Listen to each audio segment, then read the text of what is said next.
Welcome to the 136th episode of our Fireside Chat on the Everyday Athlete Podcast Network. Before we get started with today's show, I want to remind you that you can find this show along with others on our network wherever you get your podcasts, as well as on the Run Try Bike YouTube channel. We have something for everyone, from shows like our Fireside Chat today, where we have serious discussions, to what's in your earbuds about music. And then we also have Food Fight Friday at the aid station, where we have fun discussing food. Be sure to subscribe, rate, and review so that we can keep these amazing guests coming on and providing you with inspiration and motivation from everyday athletes like yourself, as well as tips from experts in the fields of nutrition, sports psychology, and coaching. Today, we are joined by Josh Fernandez. They are a runner, advocate, and leader of Philadelphia's Queer Run, which is creating a safe and athletic space for LGBTQIA+ and its allies. Josh was featured in our September-October magazine that you can get if you subscribe to our newsletter, as it is included in our welcome email. So without any further ado, let's bring Josh to the conversation and have a good chat. Hey, Josh, how are you? I'm well. How are you doing, Jason? I'm fantastic. Thank you so much for joining us today. I really appreciate your time. Of course. Thank you for having me. By the way, the article in our September 15th issue was fantastic. So again, I'm going to thank you for sitting down and chatting with Ohm and sharing that article. And then he shared with me your sort of testimonial, shall we say, about the conversation you had with Ohm and the Run Try Bike family. And I can't tell you how much that meant to me to see those kind words. So I really appreciate that. Thank you so much. No, of course. Thank you for making Run Try Bike a safe space for LGBTQIA+ athletes, and just athletes from communities that aren't always represented in the endurance space. It's fantastic. So thank you. Yeah, that was our vision and mission when I launched the business, was to prove that there was a starting line at prove that there is a spot at the starting line for everybody and everybody. And so far, hopefully we are attaining that vision and mission. I shared with the story with you in the green room, and I want to share it for our audience. So a couple of years ago, we put up the pride flag with our logo on it on our website and all of our other social media platforms. And then July 1st rolls around, and like the vast majority of corporate America, pride flags start to come down. And as I was doing that to put up our normal colored logos, I realized they don't stop being queer on July 1st. Like, why would we take this down? And we've kept up the flag, the pride flag with our logo on all of our social media platforms, as well as on our website. And I wanted to ask you, like, as a member of the queer community, what's it mean when you see a company proudly showing the pride flag as part of their logo and part of their ethos? I think it's a really important signifier, and it helps make it very clear that that company is a safe space and is interested in doing right by the LGBTQIA+ community. I think even more so than just the rainbow, and there's a reason that Queer Run's logo is not rainbow colored. I think that is step one, is having the kind of symbols in place, making sure that you're a safe space. But then it's also the action, and I think it goes to show, Run Try Bike's commitment to telling queer and trans stories. I think is that extra level, that and that authenticity of why having that more progress, more pride, modern pride flag in your logo is very genuine. So I thank you for that. I think you make an excellent point. But yes, I mean, unfortunately, there are a lot of people who will use the rainbow flag, and even if they keep it up year round, and it doesn't go away once July 1st rolls around, sometimes they're not always demonstrating a commitment to being inclusive for queer folks. So I think as long as a company is doing things like Run Try Bike, is telling the stories and committed to telling stories, as long as there's that extra action, it means a lot. That's awesome. So fill me in on why Queer Run doesn't use the pride flag or the rainbow flag in their logos. Yeah, so I think there's a time and place for sort of rainbows as a symbol, but when the group that redesigned our logo kind of approached it, and you can't see it right now. It's white on black on my tank top right now, but if you go to our website, if you go to our Instagram, it's purple and orange, and we're really trying to just sort of focus on the words queer run. Like, those are very powerful words. Yeah. And putting them in rainbow, nothing wrong with people who use or groups that use rainbow logos. But I think the rainbow is a symbol I think just because of what you pointed out that happens every June 1st, every company, wants to go rainbow for just the month of June. Right. It at some point it does feel like it kind of cheapens that symbol. And so we want to focus on, the words queer run. They're very powerful words. They're very political words. And for those of you who are going to be listening to this show Mhm. versus seeing Josh's tank top, it looks, correct me if I'm wrong, that's like an 80s disco type of logo. Is that correct? Well, so the idea behind it is the lines that you see are supposed to represent track lines, and Oh, okay.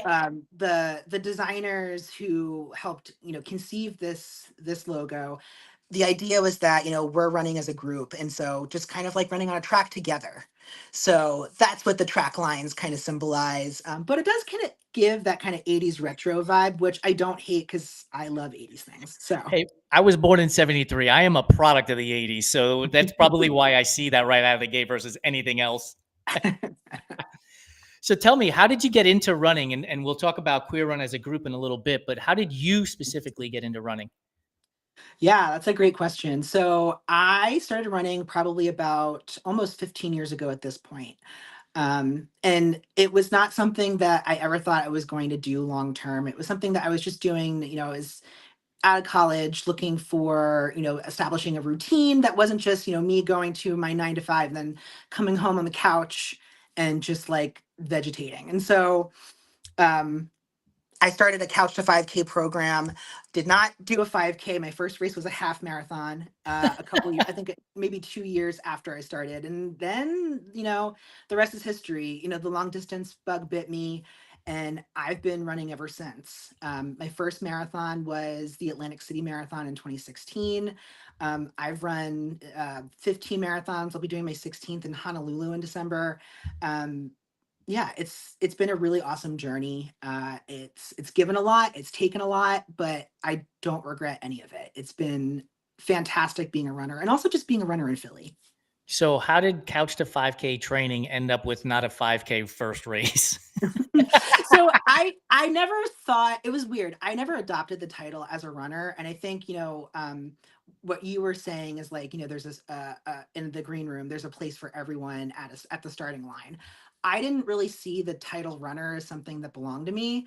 I felt like you had to do a race to do that, and I was always intimidated about doing it. But over time, as I was doing the Couch to 5K program, like my Saturday runs would go as long as 8 miles very regularly, and they felt easy. And so it felt like at that point when I was ready to finally do a race, it didn't really feel like a 5K was going to be the kind of fun or challenge that I was looking for.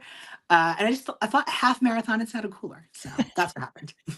Has your mindset changed about the idea of the 5K not being like a long enough race? Oh, absolutely. I mean, I think, yeah, absolutely. And so, and that's not to knock anyone who just wants to do 5K, but I think there's this thing that happens in a lot of athletic spaces is I think a lot of people don't feel like they can call themselves an athlete or whatever specific kind of athlete, like a runner, a cyclist, a triathlete. I think a lot of people feel like they have to earn that. But there's some people, and there are people in Queer Run who they run for fun and for community. They may never do a race. And those folks should absolutely call themselves runners. And so my thinking on that has evolved as I've become an experienced runner with also lots of therapy. And just in general, I think it's just important to encourage people. If you train, even if you're just a weekend warrior, if you are committed to putting on a pair of shoes, or if you're an adaptive athlete and you're out there training, you get to call yourself an athlete. You get to call yourself a runner. You don't need a medal to prove that. 100%. I asked that question because I refuse to race 5Ks because they hurt. So Oh, put me at the starting yeah. line of a 100 miler or a 250 miler and I'm happy. Put me at the start line of a 5K Yeah. and I am dreading it. I get hyper competitive. So yes, the shorter the distance, the more pressure I feel on myself. So for me personally, I like to stick to 10 milers, half marathons, marathons, but a 5K once in a while is a little fun to see what I can do. Good for you. I will stand on the sideline and cheer you on while you're racing that 5K. I will do the same for you with 100 milers. No There we worries. go. I'm very See, impressed. there's a space for everybody in this sports. Yeah. So you described in your story that we published in our September October Mhm, newsletter, or excuse me, magazine, that the pandemic was a difficult time for you. So want mhm, to talk to you about the challenges you faced during that time and how mhm. you overcame them. Yeah, so that was a really tough year for me for many reasons, and I want to have listeners kind of have a little content warning. I will talk about sexual assault, but laundry list of things.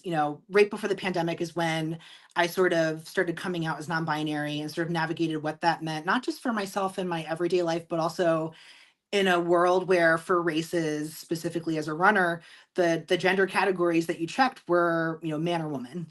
Non-binary hadn't yet emerged the way it did a few years later. I was also diagnosed with an autoimmune disease that caused a lot of pain in my joints. And it took a while to get treatment. And then once I got treatment, that treatment puts me at risk of being very immunocompromised. And so having that circumstance during a global pandemic, not exactly a recipe for, happiness and joy. And then sort of like the cherry on top of that sundae was towards the end of the year. I was sexually assaulted. And I talk about this a lot more recently beyond just close family and friends because I think that, even in 2024, it's a topic that is not always talked about, especially from folks who aren't women.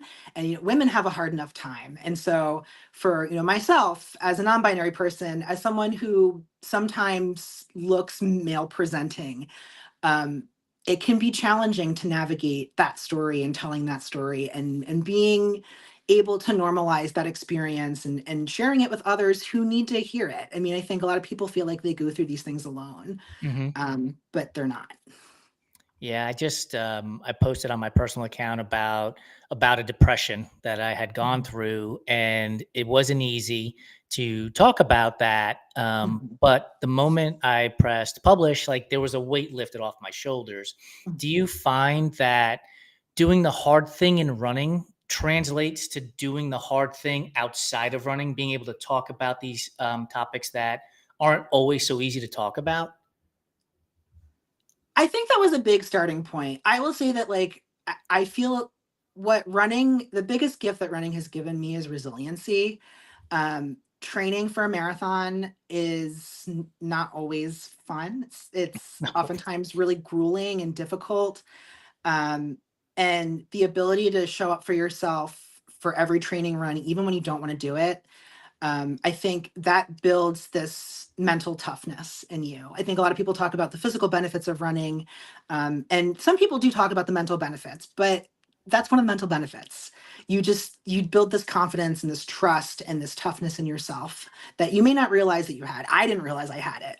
And so I think that that was a really perfect foundation for helping me get through the nightmare that was 2020. I think what sucked about it is when it was all happening, I wasn't running or running as much as I would used to because of pain. Right. So I think at that time, running just felt so out of reach. Um, and this thing that was always there for me when I was having a hard time, it was so far gone. I never thought that, not that I never thought, but there was a point where I was wondering, like, am I still a runner? Am I gonna still be a runner when this is all done? But then fast forward to, treatment that helped make me be able to do things like exercise again. Therapy, a really awesome support network that I was very blessed to have in family and friends. All of this was the perfect kind of um, recipe to get me, you know, back into the swing of things when I was ready to run again, and then to have tools to cope and manage with these things. But I think running was the starting point. Running was the foundation to build the kind of sort of toughness and confidence and the ability to also just feel comfortable reaching out to people when I needed them. I mean, I think that is the one thing that's really beautiful about running community. I don't know what the endurance athletic community is like where you're at. Here in Philadelphia, the Philly running community is so wonderful. And it was like the first time I, talked about this experience with 2020 was at a storytelling event that was hosted by Like the Wind magazine and Diodora and Philadelphia Runner. And there was this like anxiety about telling it. But when I looked up and saw like a bunch of friendly faces, like all these people I knew, it just made it very easy. Like when you have people like that in your life who are very supportive and very genuine and want to hear your story, you say it comfortably, you say it loud, and you say it proud. Were you able to meet Simon Freeman at the Like the Wind I presentation? was. Yeah. I've never met Simon in person, but we are connected on LinkedIn, and he writes some very poignant posts on LinkedIn just about life and the written word and what Like the Wind is all about. And so I can only imagine that meeting him in person would be just as phenomenal as reading his LinkedIn post for sure. I 100% agree with that. He was a delightful person to talk to. One of the things you mentioned was that running wasn't there for you when you needed it during that time. Mhm. Knowing that movement in general was helpful for you, Mhm. did you ever think about any other types of movement that weren't running? Was, maybe swimming, cycling, yoga, anything? Yeah. So when I was finally able to exercise again, but maybe not quite at my running fitness level, or at least the original running fitness level that I had, I was dabbling in CrossFit and weightlifting. Before that, though, I tried yoga. Swimming was never really something for me. It's funny. It was like when even 14 years ago, 15 years ago, when I first started running, it was kind of like Goldilocks and the Three Bears. It was like I tried like the Globo Gym porridge. It's definitely not for me. I tried swimming, not very into it. Like I can do enough swimming just to not drown. Right. um, Biking, I'm Eugene from Hey Arnold. I'm very klutzy, so I should not ever be on a bike. But running was just like natural for me, and I never thought I would ever say that about running. Like 16-year-old Josh is so like, wow, what? Like, would not believe that I became a runner. Um, but yeah, so I tried other things, and I mean, I love strength training. I still strength train, but once I was able to go, full throttle with the running again, like that is what it still occupies my time to this day. Yeah, 16-year-old Jason played high school football and looked at the kids running Mhm. around the track and thought, "Why would you be doing that? Why?" Like, running was a punishment, right? And now here I am like, "Oh, let's press register on this 100-mile race." That was me when I was signing up for my first races. It's like, wow, like 16-year-old Josh like would would be floored. Yeah. Without a doubt.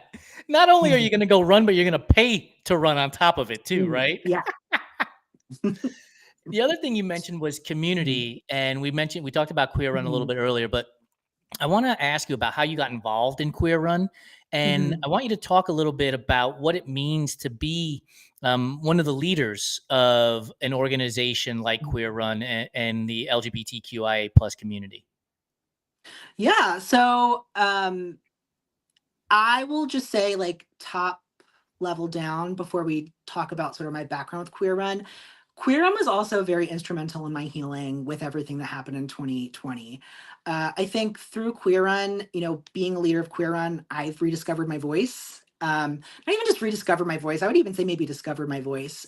If you talk to people who knew me 5 years ago, 10 years ago, I think they would all agree that the way I talk now, like the way I carry myself now, is very different than what it was maybe 2 years ago. And that brings me to, Queer Run came into my life in April of 2022. I was one of the first people to show up to a Queer Run Monday night run. Back then, I think it was maybe 10 or 11 people in that first Monday night photo. And that was all that was there at the time. Monday nights, I think it was 8 p.m. back then. We've moved it up to 7 p.m. since. Meeting in Rittenhouse Square Park in Philadelphia, and then doing this 3 mile, 3+ mile run, which is still the kind of found like the foundational every Monday night route usually, unless something like Kamala Harris coming to Philadelphia derails it, like it did last night. But over time, Queer Run started growing. And then as Queer Run started growing, I wanted to contribute as a leader. And one of the areas that I really wanted to help represent and be like a representative for Queer Run was specifically in the advocacy efforts to get road races in Philadelphia to recognize non-binary elite runners and award divisions. And Cece Telez of Les Run, who I think might be featured in Run Try Bike in the very near future. And if not, I beg you to please talk to Cece because she has a fantastic story. Breaking news Um, by Josh. CC Telez mm. will be featured on the Run Try Bike website here very soon. Cece's delightful, and I think seeing what she has done because she helped Philadelphia Runner and Students Run Philly start the first major elite non-binary division at the Philadelphia Distance Run in 2021. That all came together very beautifully, and it kind of set the expectation level that myself and a lot of other non-binary runners have for what non-binary inclusion looks like at a road race. And so I wanted to represent Queer Run in those meetings. I was already joining CC as an athlete and talking as an athlete, but I wanted to talk as a representative of this really awesome growing LGBTQ plus run club, Queer Run. So over time, the founder of Queer Run stepped away, and then myself and two other leaders were kind of filling in those shoes. Um, and then we rebuilt the leadership team and helped spearhead the new logo redesign, a lot of different new initiatives.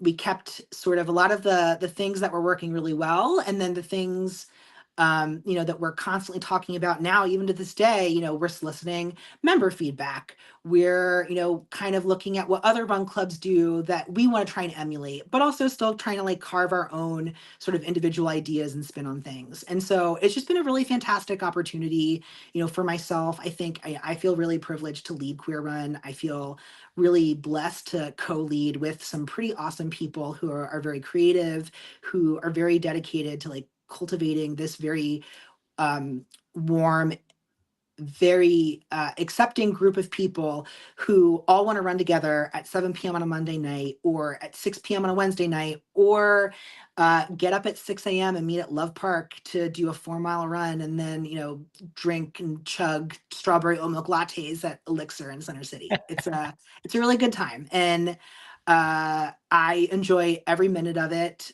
And, there are some times where I'm like, wow, I wish I could clone myself and have more time to do more for Queer Run. But I think that's what's great about having the co-leaders that I have is that we all piggyback off of one another and we all support one another.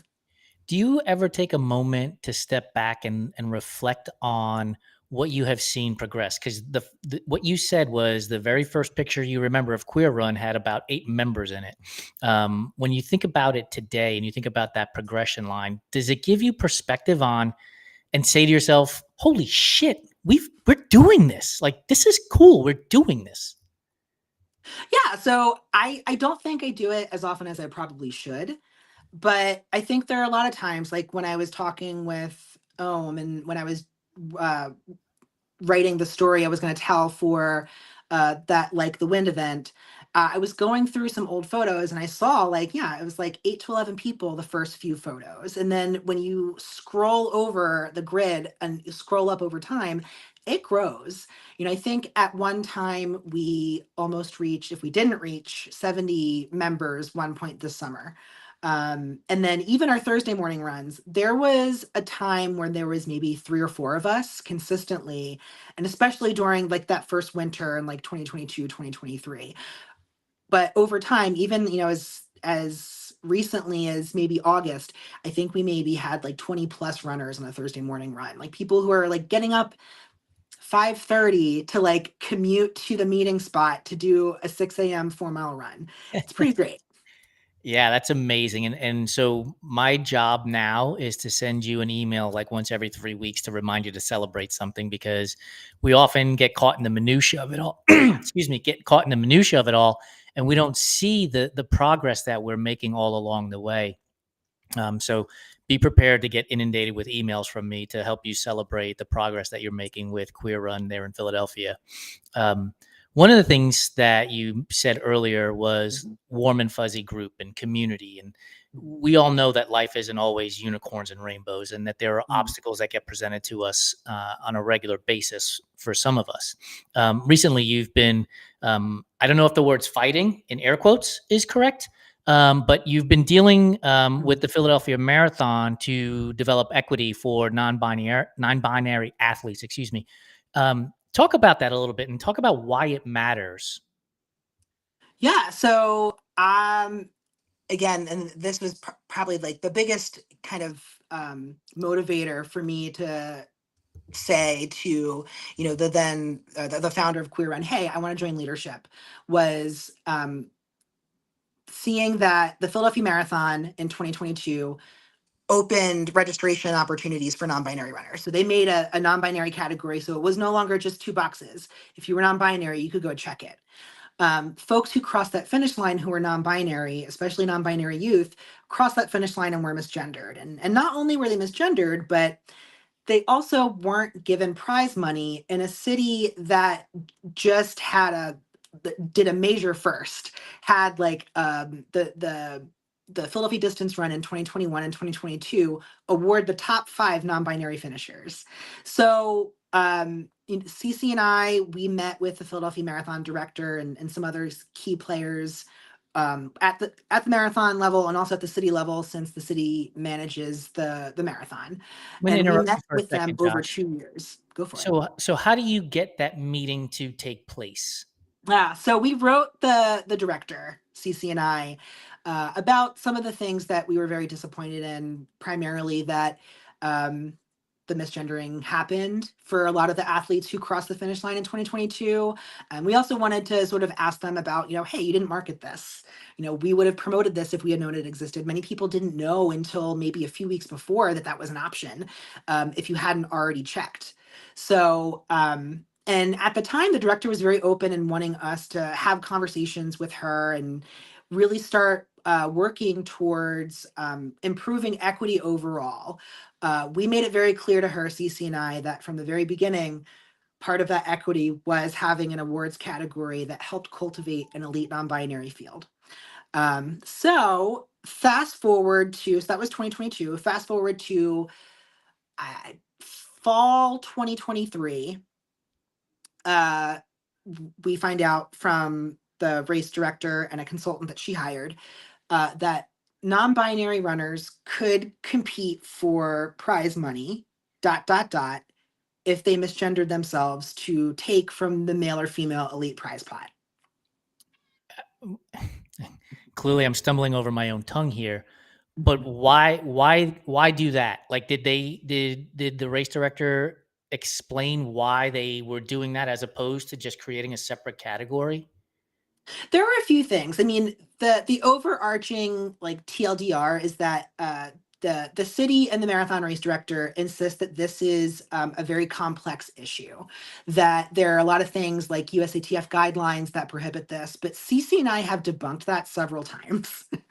um, the the city manages the prize money, not USATF, and there are other marathons in the country that have what is called an elite field for non-binary runners who meet certain qualifying times. Missoula Marathon, Jersey City Marathon, Vermont Marathon. There are many other races that are doing this. And the Broad Street Run, which is a major 10-mile race here in Philadelphia distance run that I keep referencing, and Philadelphia 10K, and a handful of other road races in the city recognize and award non-binary runners. The Philadelphia Marathon's the only one that doesn't.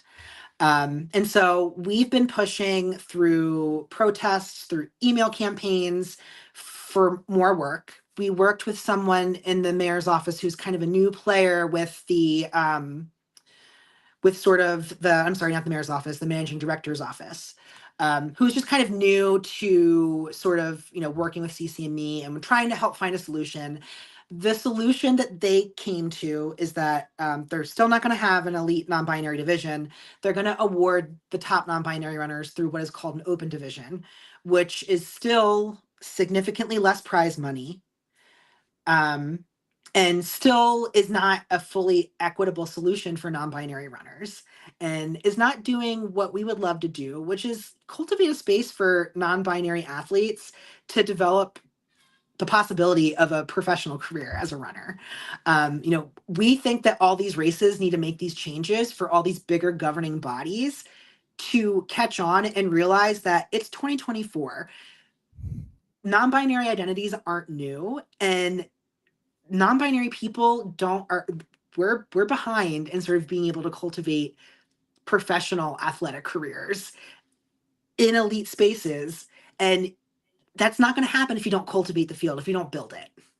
Yeah, like, I mean, for those of you who are going to be listening to this show on our podcast, like, I have a very perplexed look on my face, for the simple fact that Josh just listed off 4 marathons. So this is not groundbreaking by any stretch of the imagination at this point, right? Where if you were the first to break ground, I could see dragging your feet, trying to figure out the ifs, ands, whys, and buts. But at this point, you're not. And so I just, there's so many things running through my head as to why not. Like, is that a question that you ask the race director and the managing director? Like, why not? It's as simple as that. Like, why not do this?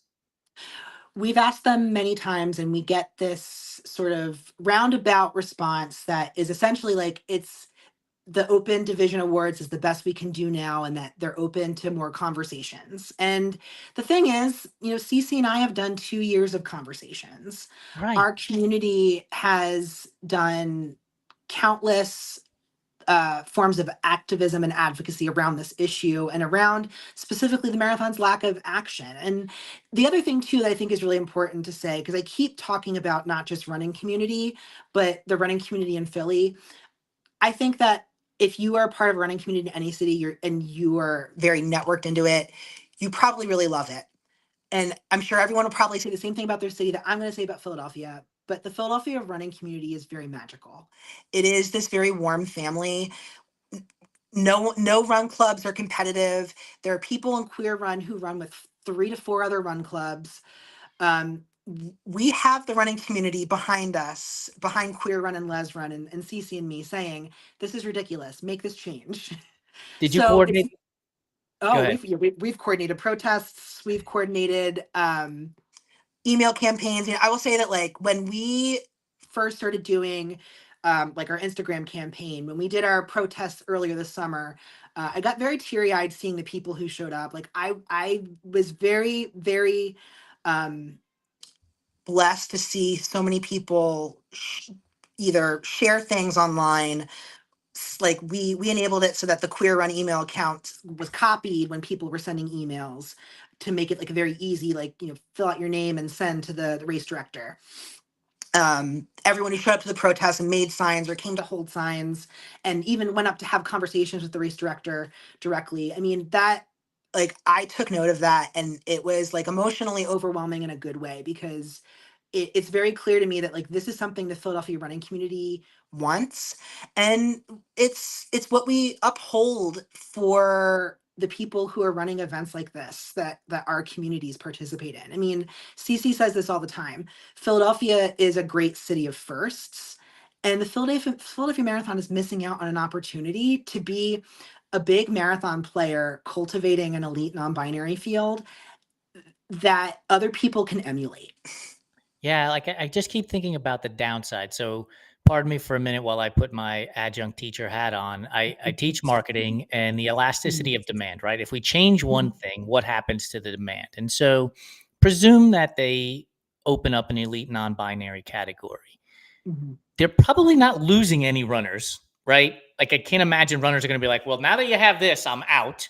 And what you actually are going to do is bring more people in to the space to run, Mhm. right? And show off the city of Philadelphia and all the great things that Philly has to offer, to tourists who are coming there for the first time, while also letting the athletes who live in Philadelphia know that they're welcome in this race as well.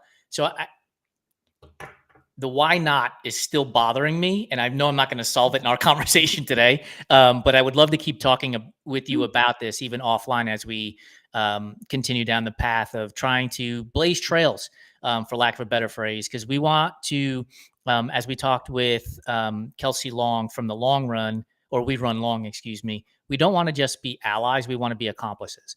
And we want to help get this movement going in the right direction. And so lean on us, Josh, as much as you need to. Um, One of the things I wanted to ask you about earlier today, Rach McBride, who is a non-binary elite athlete, they race in the elite levels of triathlon. They race at the elite levels of mountain biking. Um, they posted a picture today, and we've had Rach on our shows numerous times. And I wonder, when you see a non-binary athlete posting pictures, being unapologetically themselves, what's the emotion you feel? How does that move you when you see that happening on social media? It's very inspiring. I mean, I've seen those photos of Rachel, and I think that it's important for not just people like me. I mean, I'm in my like mid to late 30s, so sure, I love the inspiration, but the people who need to see that inspiration are queer and trans and non-binary youth. They need to see athletes like Rachel, like Nikki Hiltz, like Cal Kalmia. They need to see those folks living their authentic lives, living their unapologetic truth as athletes, and in spaces that are cultivating that. And so, the Olympics this summer, every time Nikki Hiltz was performing, I was making sure I was on mute in my and like off camera in my team's meetings, or up at like a ridiculously early hour to catch their races. I mean, I think that's the thing. I mean, I think that's the whole thing about the Philadelphia Marathon stuff too. It's like what we're hoping to do, especially, and not to bring up politics, but especially everything given today. Yes. There's a lot at stake, and there are a lot of communities that are going to be affected, and the LGBTQIA plus community, but specifically trans and non-binary folks and trans and non-binary youth, they're going to feel the brunt of what could happen. And Mhm. it's not just regarding the ability to get prize money. I mean, I'm up at night thinking, well, what's going to happen if folks start rolling back registration, or there's already so many laws going forth in many different states to try and either ban or limit trans and non-binary participation in sports, at like a teen middle school kind of level. And so I think with all this happening, it's so important for folks like Rachel, like Cal, like Nikki, to be living out loud. Mhm. Yeah. We want to be accomplices. I'd love to get more businesses to be accomplices in this Mhm. movement. We don't know what we don't know, right? I Mhm. don't live in your skin. I don't live the life that you live. So help educate me and our listeners who are not, on what can we do to make our spaces more inviting and more welcoming, and let those that are in the LGBTQIA plus community know that let's go hang out, let's chat, let's go share a coffee, let's go break bread. Like, what is it that we can do to ensure that we are in lockstep with what you're trying to do with Queer Run, and be, like I said, accomplices and not just allies? No, I appreciate that. And I think too, it's like something I keep hearing, in the last few years, and it's just very true, is like, I think it's the saying is like, allyship is a verb, not a noun. So it's like taking action is so important. And I think the first step is just making sure you're educating yourself about what's going on in your local community. Look for queer, trans, or like any kind of LGBTQIA specific athletic organization. See what they're doing, talk to them, network with them, see what initiatives they're working on. If anyone is working on something like with what Les Run and Queer Run is doing with the Philadelphia Marathon, get involved. Help, raise awareness, help, be loud and join protests, and, any kind of campaign that they need. Help be the person who is, 'cause a lot of times, it's funny, until we had our protest, you would think that, I think the perception is that it's just CCME just being very noisy Philadelphian citizens. And I think the protest was important to show, no, it's not just us, and it's not just our run clubs. There are people in the entire running community that support us, and offering that same kind of support in your local community is so important. And then it's just, even whether it's minor inclusive changes in your clubs, normalize introducing yourself and including your pronouns, so that if someone uses they them pronouns, or some combination of pronouns or neo pronouns, that they feel comfortable disclosing that, so they can be their authentic self in your spaces. If you are part of a race that doesn't have a non-binary registration option, or even an awards category, get in contact with the organizers, find out why that is, and encourage them to do better and do right. I think these are all the things that you can do, if whether you're cisgender, whether you're cis and heterosexual, and you want to show your support. There's so many ways to do it. It's just a matter of picking where to start, whether it's seeing what your local queer athletic clubs are doing, or seeing what the events in your area are offering or not offering, and what they can do to improve. Yeah, and I'll lay this out there too. When we spoke to We Run Long, Becky Croft was there, and I had talked to her prior to the show, and she's a Native woman, and I asked her the same question, and she said, "Go look at your social feed. Who are you following? Who are you seeing more of? And if you're not seeing enough Native women athletes in your feed, go follow a few." And then go follow a few Black runners, and then go follow a few queer runners. And it'll change your perspective, because you'll start to read and see different faces and voices and images. And it was a simple thing, right? It literally, you have your phone in your hand probably 16, 18 hours a day. Just go there and tap a few buttons. And next thing you know, you'll start to see different faces and perspectives. And I would encourage people to do that. Go follow Josh on Instagram, follow Queer Run as well on Instagram, follow CC, follow Les Run, and just get that in your feed and start to hear what they have to say and feel what they have to say. We do have a comment from Instagram, Chris Reimer 13. This conversation is amazing. Thank you for sharing these experiences, Josh. I second that. They also mentioned that we probably would have had a bigger audience on another night, and we don't disagree with you. We understand that this is election night. It's a big deal. This show will also come out in podcast form later on, so people will be able to listen to it after election night anyway. And we thought it was important to have a conversation like this on a day like today, which is super important to the United States. Josh, I want to be respectful of your time. I do have a handful of random food questions to throw at you, but before we get to that, where can people find you? Where can they be a part of the movement to get the Philadelphia Marathon, to recognize the elite non-binary division? Where can we show up to help? Well, thank you so much for asking all of that. So I would say definitely start by following Queer Run on Instagram, Queer Run, one word. Follow Les Run on Instagram, Les Run, one word. That's the best way to stay in touch with the work that CC and I and our peer leaders are working on with the Philadelphia Marathon. Go to www.queerrun.com. Our website also has a page that talks a lot about the Philadelphia Marathon. And still, I think that the email campaign is up. I would not mind people who want to join in on that and remind the Philadelphia Marathon organizers that we haven't gone away, and that we're still pushing for equity. I mean, we'll be taking action in other ways that we'll be talking about in the coming months. But for now, I think those are the best ways. Is follow us when you see us post about action we're taking. Show us the support that you can. That's it, folks. It's real simple. A couple of button taps and you're there, and then share it to your story so that everybody else can see it too. It literally is like dominoes. You push one down and the others start to fall down. So are you ready for the food questions, Josh? Let's go.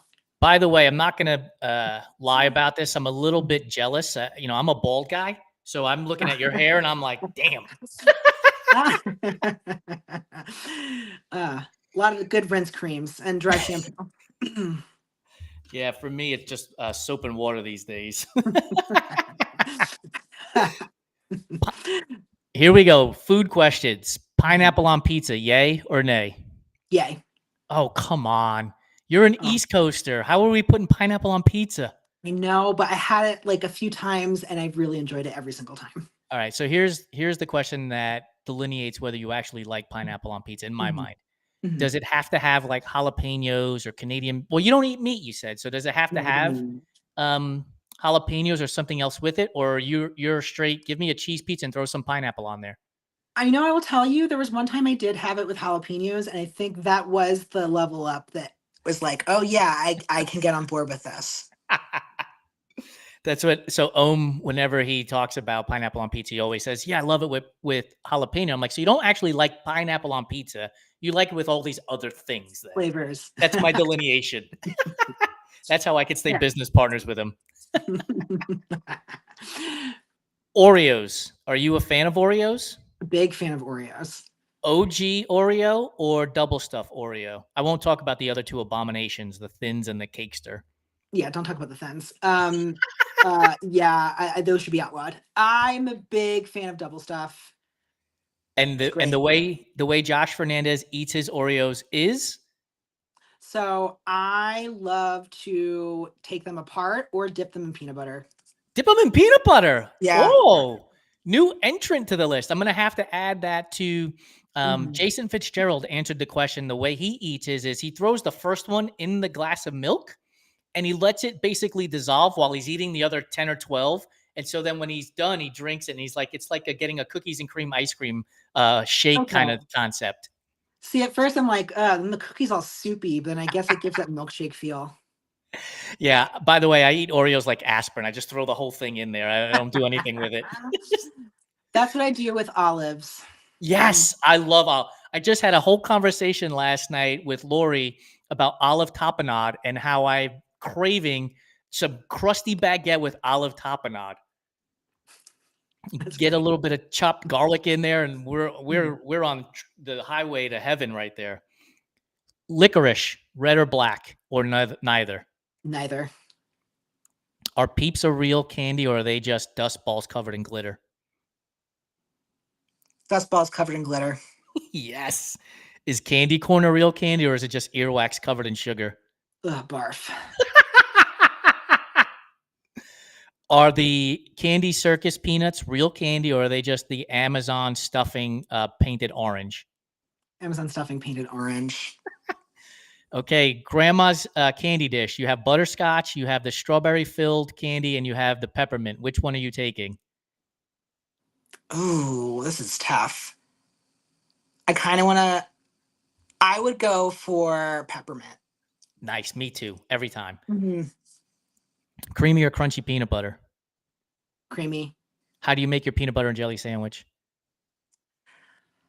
There is an infinitely disgusting amount of peanut butter to the jelly peanut butter ratio. And then I try and cut the corners off. Like I love the like little crustables you can buy in freezer sections of Yes. supermarkets. So I try to mimic that. I tell this story all the time. Shannon Mick, who goes by We Be Short Run Ultra, I asked her that Mm. question, and she said she cuts it into two rectangles, the bread, and then she turns the bread so that she has a handle and eats it like corn on the cob. And then she just so that she doesn't eat the crust, but her hands Mm. don't get messy from the jelly. I'm gonna have to try that. Yeah, I love for as you can tell, I love talking about food and how people eat because it blows my mind that we are all so different in the way we consume food, but we all basically love the same foods in some form or fashion. Oh, absolutely. Well, and everything you listed, all this food conversation, like this is what endurance athletes do. That's right, Gotta keep exactly. going. I just walked through the grocery store, and on the way through, there were the strawberry uncrustables, the grape uncrustables, the honey uncrustables, and now the chocolate hazelnut spread Mm. uncrustables. And that was like manna from heaven for an endurance athlete walking through that space. The NFL posted that I think NFL teams eat 80,000 uncrustables in a year, and I'm like, man, that's like a 100 miler for most ultra runners. Come on. Red velvet cake. Is red velvet a real flavor, or is it just chocolate cake dressed up to go to the prom?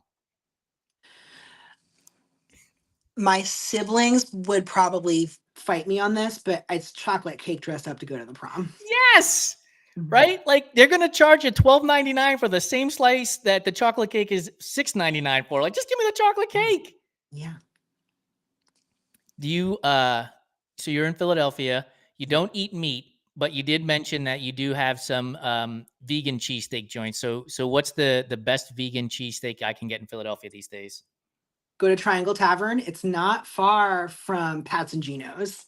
It's on Passyunk Avenue. Fantastic food all around. Like they have really good options for omnivores, but really good vegan vegetarian selection. And their vegan cheesesteak is thebomb.com. That's probably one of my favorites. Monster Vegan also has a really good chopped cheesesteak sandwich, and they also have this vegan, like very ribeye mock meat that they make another alternative cheesesteak with. That's also really good. I'm gonna have to get on aboard a plane and get over to Philadelphia very soon. Your Yeah. favorite candy bar is? Oh, my favorite candy bar. That is really hard. In a past life, I would have said Twix. These days, it's like Ghirardelli dark chocolate. I mean, it's hard to Mm, beat that, honestly. mhm.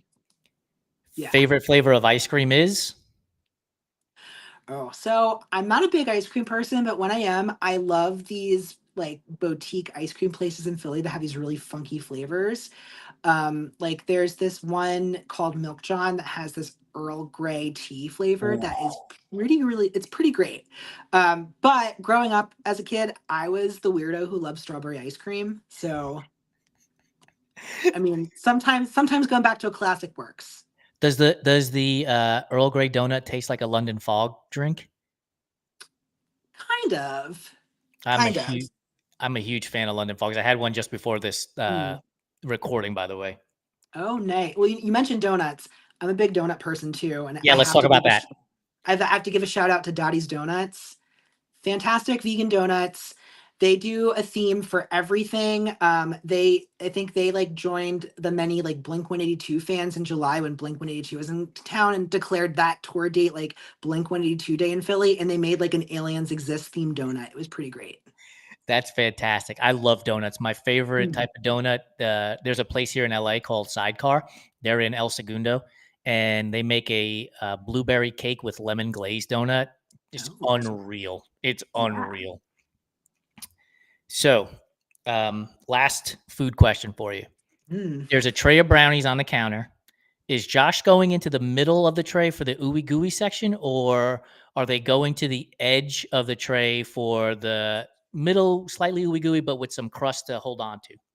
I want the crust. I actually might only eat the crust if I'm being honest. Yes. Are you in a la mode? Yeah. What are you going with? Just straight vanilla bean? Yeah, probably. Are you a coffee fan? Only with my oxygen. Like, yeah. I think actually today I was tame. I had 3 cups of coffee today. Typically, it's anywhere from 5 to 7. I had 3 cups of coffee by 9 a.m. today, just so you know. Oh, Like yeah. I I was, mean, it's the day to do it. it was the day to do it. So here's Mm. my tip for you. When you next time you have brownies, replace the vanilla bean with coffee ice cream in the mug. And so then as the coffee ice cream melts, you end up getting like a mocha type scenario with the chocolate brownie on the bottom. It's phenomenal. Okay. I'll have to give that a try. For more nutrition tips, come and hang out with me. Josh, thank you so much for joining me today. I really appreciate it. For those of you who are listening, be sure to go to Instagram, check out Queer Run at Queer Run, all one word, as well as Les Run at Les Run, LEZRUN. Josh and the Queer Run community is going to be making inroads, and we want you to help them. Go to queerrun.com as well and check out what they're doing there, because we all need to be in this fight together. Again, Josh, thank you so much for your time. Appreciate everything that you shared, including your story in our September magazine, and looking forward to becoming a bigger accomplice in this movement.